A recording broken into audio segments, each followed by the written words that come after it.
Hello everyone. You know when you finish a book and you just can't stop thinking about it for weeks, months, maybe even years? Well, today I'm talking about those books. Unforgettable reads, and sure, I could easily make this list just chock full of my all-time favorites, but I tried to keep it much more open than that. Books that live in my mind rent-free, whether they had memorable characters who I want to be when I grow up, plots that had me at the edge of my seat or crying like a baby when I don't get my afternoon nap, or maybe just the ending was mind-blowing. Whatever it was, I will always remember it, and that says a lot as someone who can read a book and then forget everything that happened 5 minutes after I finished it. Anyone else have that problem? So that's what we're going to do today. But before we get into this unforgettable list, I'm happy to be working with BetterHelp, who is sponsoring today's video. In fact, I'm talking about a book today that you're going to need BetterHelp for after you finish it. BetterHelp is the world's largest therapy service and is 100% online, which is such a positive thing. You can tap into a network of over 30,000 licensed and professional therapists that can help you with a wide range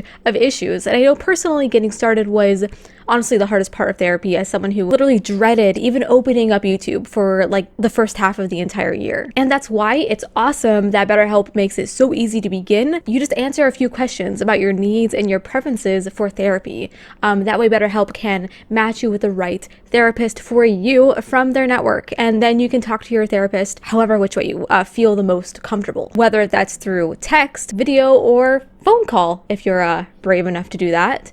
If you're not a millennial, you have the option to message your therapist at any given time. And if for whatever reason your therapist doesn't end up meshing with you, it's not like the correct match, you can switch to a new one at no additional charge. So with BetterHelp, you can get the same professionalism and quality that you would expect from regular in-office therapy, but with a therapist who is custom picked for you, has more scheduling flexibility, and is more affordable. And you can talk to them at any given time. You have a hot date, you can reschedule it and then talk to your therapist about it later. So if you're interested in starting therapy with BetterHelp, then you can head on over to betterhelp.com/hollyheartsbooks, where you can get 10% off your first month of therapy. That will be linked down below for you. Now, let's talk about these unforgettable books. All right, so because Josiah Bancroft has a new book coming out very soon called The Hexologist, which I'm going to be reading soon because I'm so hyped about it, Senlin has been on my mind, and it's what inspired this video actually. Now this is a gem of a novel that I have read a couple times actually. I did a whole readathon for this series a couple years ago, and book 2 and 3 as well are also insanely good. We pretend the fourth one doesn't exist around here though. This fantasy has one of the most unique settings I have ever read. I feel like if you see anyone talking about this book, they say the exact same thing. And even the writing itself is very studious, like kind of like our main character. It's about a pair of newlyweds who visit the Tower of Babel, a famous landmark in this universe, for their honeymoon, only to be separated in this very maze-like market at its base, and he has to find her. And the only way to do that is to go inside this tower, where it's rumored you won't ever be able to leave. Bancroft writes absolutely amazingly flawed characters. This is a tale of growth for Senlin, and grow he does. It is a great transformation given the trials that he faces, and he must grow to survive the terrible place that is this tower. That is what is so memorable for me. And after a while, the tower begins to feel like alive. It feels like its own character. The characters grow beyond that like single dimension, and the desperation of the tower dwellers feels so freaking real. Everything about the book was exceptional. And once the story drew me in, I found myself completely enraptured. Senlin for me is one of the most unique and well-written pieces of literature that I have ever had the honor to read. That's an insane compliment, but it's true. Empire of Exiles. This is a much newer release compared to Senlin. I believe it came out last year. Yes, 2022. And if you are a fantasy reader, I highly recommend giving this one a try, because it is just like pure fantasy goodness. So in the past, the world here was ravaged by a magical group of creatures called the Changelings, which were able to infect human bodies and convince people to do all of their dirty work. Well, this caused the world to panic as people turned against each other.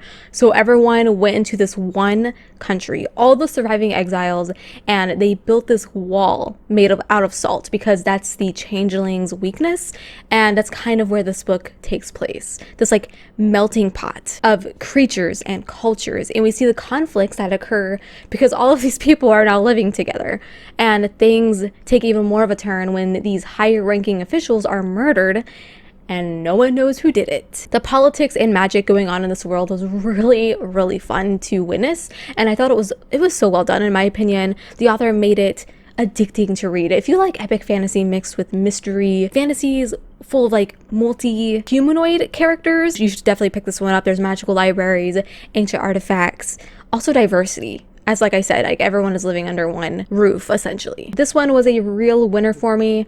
I know it looks and sounds generic, but I found it to be like written in a fully original world, I should say. And I think this is one you should add to your TBR. Let me know if you've read it, 'cause I feel like not a lot of people have. Okay, and up next I have Malice. If you are a John Gwynne fan, then I think we can all agree that we all wish we could reread the Faithful and the Fallen series for the first time again with fresh eyes. There's a reason why all of us booktubers, book bloggers, bookstagrammers who are adult fantasy readers are obsessed with this series, and you always see it in the background. That's because it's incredible. There is so much plot in the story. It would probably take me 40 minutes to even summarize everything that happens in this book.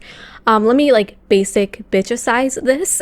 It centers around a prophesized confrontation between dark and light, and each side chooses a champion, and you don't know who that is. So for instance, one of the main characters, this young boy who's just the son of a blacksmith, who is sweet and wholesome with a heart of gold, could be chosen for the dark side, and the evil murderous character could be chosen for the good side. Who knows? It's kind of told through a Game of Thrones style narrative where chapters each focus on individual characters with deep, complex stories. It is so unforgettable. I can still list off some of my favorite characters even years later. There's Corbin and his pet wolf Storm, Castell, Verdus, Gar, Cywin, Toll, King Brennan. This is an amazing book and a great start to a legit mind-blowing series. Any fans of fantasy or even just people who enjoy a well-written book should pick this up. Just do yourself a favor already and listen to me.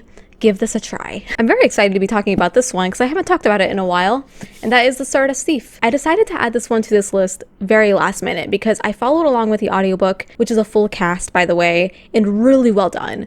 I believe I gave this 4 out of 5 stars, but it was the audiobook that made it unforgettable for me. And I think I enjoyed it way more than maybe I would have because of the audiobook. It's a multi-BOV story, and I thoroughly enjoyed reading all of them. Though they begin as a distrustful band of 4, they do eventually help each other grow into some really powerful versions of themselves. So it's really the characters that made this really memorable for me. This is a desert fantasy where Jinn are hunted for the magic in their blood, which makes their enchanted relics illegal to possess. And one of our characters, arguably the main one, Luli, is the Midnight Merchant. She's a criminal who sells these relics. Well, her and her bodyguard are caught by the king, who forces them to search for an ancient relic, which is a lamp that has never been found. There's just so much plot buried in here that made this an unforgettable story. If you love treasure hunting fantasy, a story that feels like you found it in an ancient tomb and you're about to be cursed,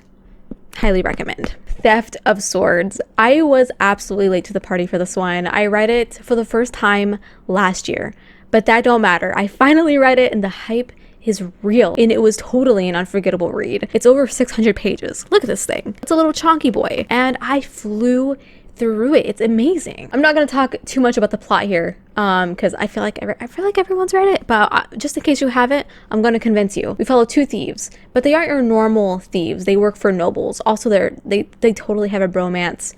Very wholesome read. They take a job that sounds almost too easy, and that is to steal a sword within the castle, but they find out it's a trap, and then they're arrested for the murder of the king.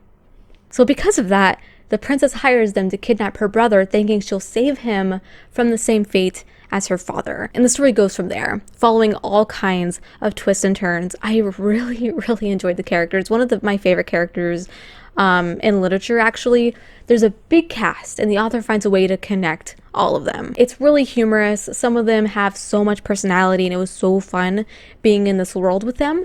And the world that there is starts off quite small. You only get to see what's around our main heroes, but the view gets wider and wider, and the world gets bigger and bigger with new lands and landscapes, politics. The book will have you second guessing all of your previous 5 stars. It definitely did that for me. And there's a reason why it's such a fantasy classic. People have been praising this for years and years, and I think it'll be talked about for many more years to come, I think, which makes it unforgettable. And now I think this is the only sci-fi on my list. Wow, I need to recommend more sci-fi.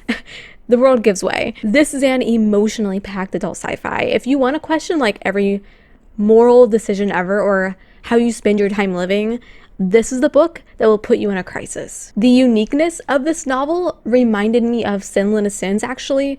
It takes place on a spaceship that is disguised as a planet. There's countries, even oceans, there's a sky, and they call the spaceship the world. Suddenly, there's news that the world is ending. There's a crack in the hull of the spaceship, and everyone is going to die. We follow two characters, Mira, who is a maid for a really rich couple. She's forced to keep her employer's baby safe during all of this chaos. And we also follow Tobias and his partner, who are caseworkers. What I remember the most about this book is there's a doom feeling throughout this, and that just sticks with you, and you have to know how it's going to end. It is a very slow burn story, but I found it addicting. Like, you just desperately want to know, is everyone going to die? Is there a way to save everyone? I still think about this book every now and then because I haven't read anything like it since. And finally, I have The Barrow. I intentionally made this the last book I talk about today because though it's probably the most unforgettable book on this list, it's not safe for children and probably not safe for adults either, if I'm being honest. But if there's any list it deserves to be on, it's this one. I read this book over 4 years ago, and I still laugh every time I see it on my shelves. It's memorable, not only for its very, very extremely spicy scenes, one involving a unicorn horn, but the intro is one of my favorite intros ever to any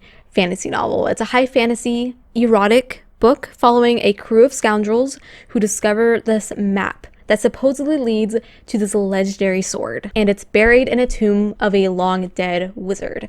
The map ends up being cursed, disappearing, and then reappearing in an unexpected place. This book was so insane. It collects all the really good fantasy elements I love, mixed with some of the dirtiest elements I've ever seen. I want to preface that I am not a romance reader. I do not seek out spicy books, but behind all of the erotica, it really had an amazing plot and mystery to it. And I think I'll always recommend it despite all those very violent trigger warnings. Just make sure you prepare yourself if you decide to give it a shot. I'm serious. Do not take this book lightly. In fact, you're going to need that BetterHelp offer after you read this. All right, that's going to be it for me today. That's a pretty good stack of books that I find to be unforgettable in a good way. I've definitely read some unforgettable bad books, and maybe I'll do a separate video for that. Let me know in the comments if you want to see that. That'd be interesting. Don't forget to check out that BetterHelp offer, which will be linked down below for you. And until we meet again, happy reading.